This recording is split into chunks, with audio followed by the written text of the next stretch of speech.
Marcus Hartwell stared at the 5 computer monitors surrounding his desk, each one displaying a different version of his nightmare.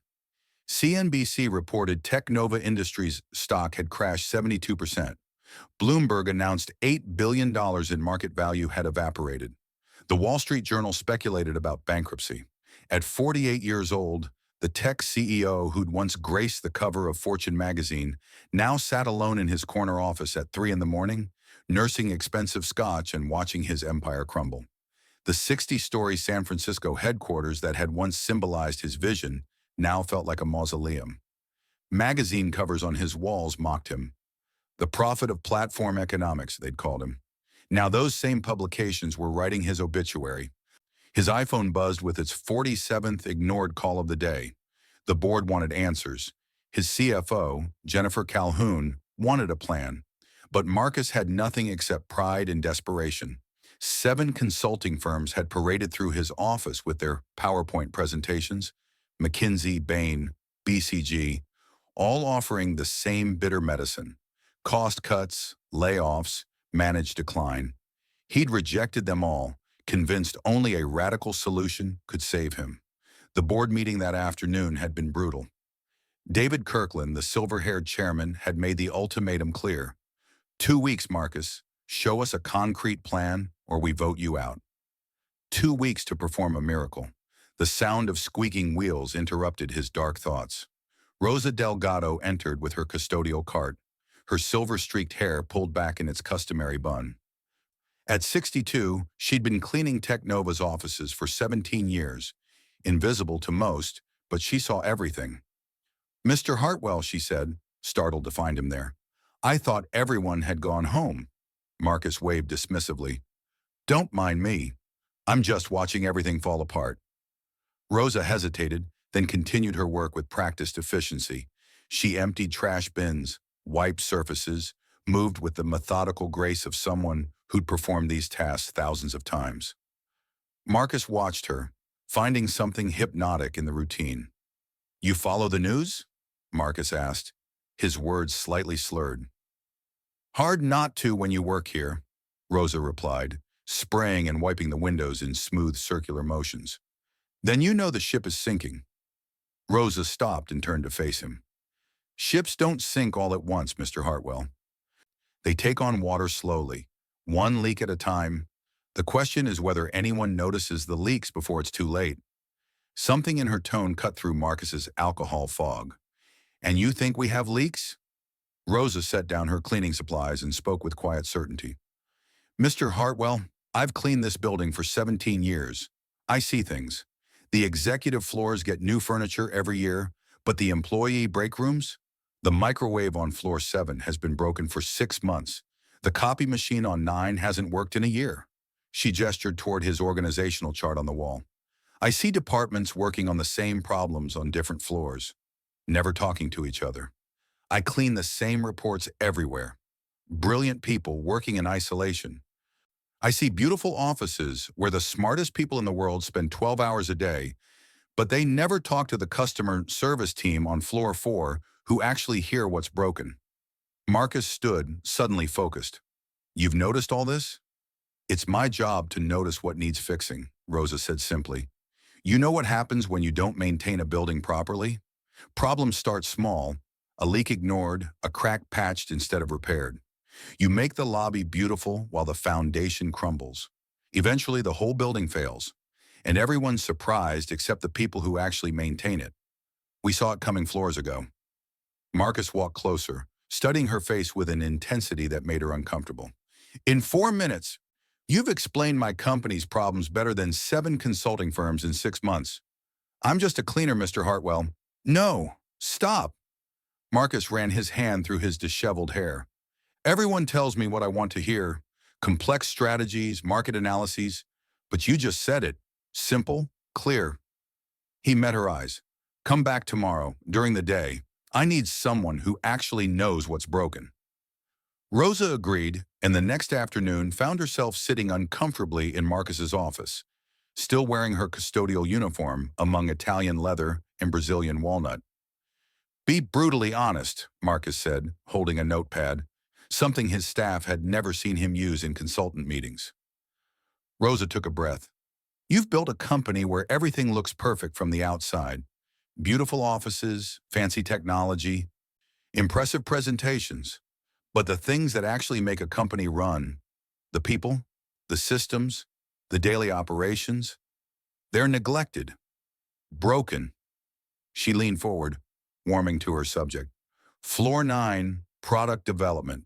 Brilliant people working until midnight every night, but their equipment breaks and takes weeks to replace. They book meeting rooms 3 weeks in advance because there aren't enough. How can they develop great products when they're fighting their own company for basic tools? Marcus opened his mouth to defend himself, but Rosa continued. I know. You're allocating resources to acquisitions, to expansion, but that's the problem. You're so focused on growth that you've forgotten the foundation. When was the last time you were on floor 9? Rosa asked gently. Or floor 4?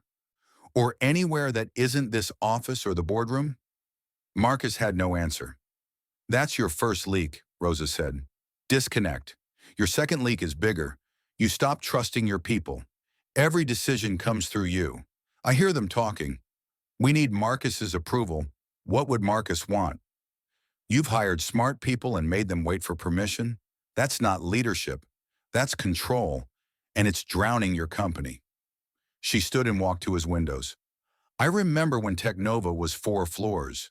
You ate lunch in the break room. You knew everyone's name. You cared about making great products, not great headlines. Now you care about market cap and analyst ratings. Those things are the scoreboard, Mr. Hartwell. They're not the game itself.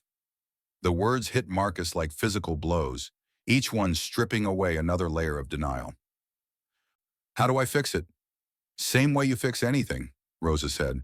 Start with the foundation.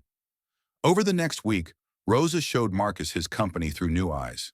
On floor 4, customer service representatives handled 200 calls per day with equipment held together by electrical tape. In the break room, a yellowed out-of-order sign hung on a microwave that hadn't worked in months. The refrigerator made death rattle sounds. On floor 9, engineers explained how they'd warned against the CloudSync acquisition.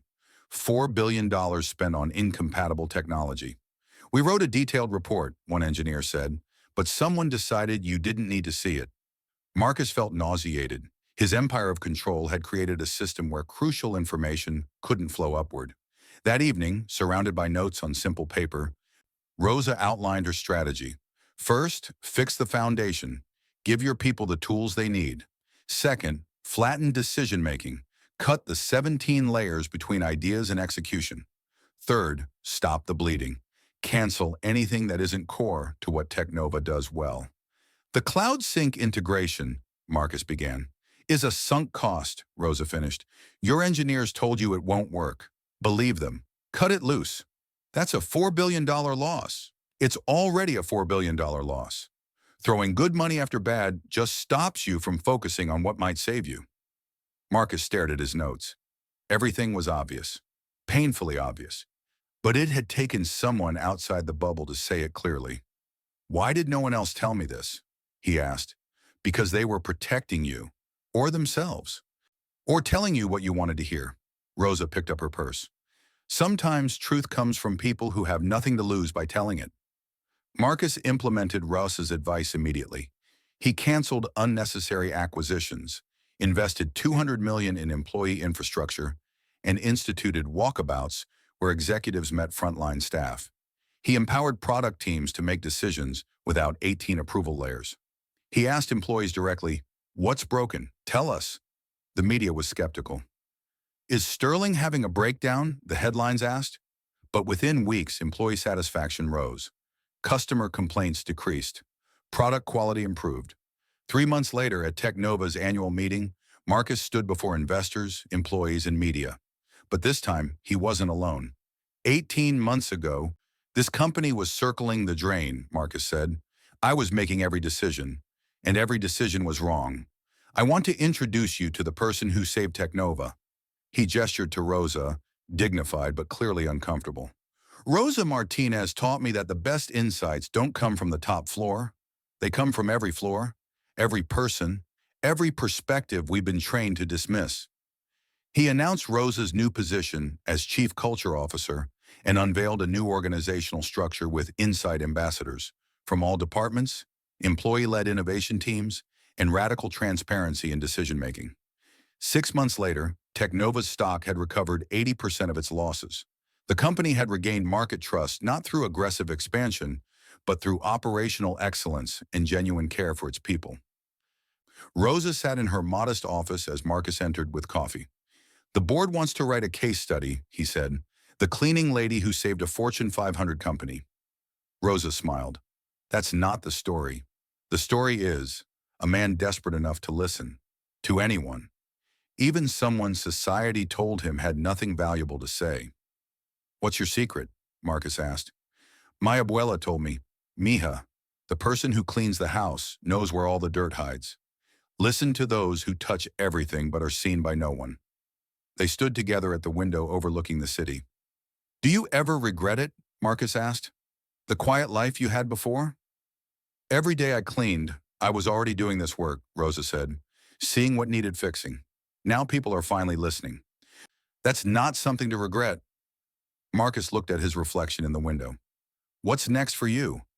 "Same thing as always. Find what's broken. Help fix it. There's always more work to do." She picked up her bag. "The question is, what's next for you? Will you remember these lessons when things get comfortable again?" Marcus didn't answer immediately. He looked at Rosa and saw not just his chief culture officer, but the woman who'd saved his company by teaching him to see clearly again. "I have a reminder now," he said. "Someone who won't let me forget." Technova's resurgence became legendary in business circles, not as a financial comeback story, but as proof that true innovation can come from anywhere. The company built its new foundation on respect, practicality, and valuing insights from all levels. The broader lesson resonated beyond one company. Intelligence and expertise don't follow traditional hierarchies. The most profound wisdom often resides in unexpected places, spoken by overlooked voices. The challenge for every leader, every organization, is simple but profound. Who are the Elenas and Rosas in your world? The people who see clearly because they're close to the work? The voices dismissed because they don't fit conventional expectations of expertise? And most importantly, are you listening? True transformation begins not with finding the right answers, but with having the humility to ask the right people, especially those we've been trained to overlook. Marcus Hartwell learned this lesson almost too late. The question is whether we'll learn it sooner. Please like, subscribe, and comment. Thank you.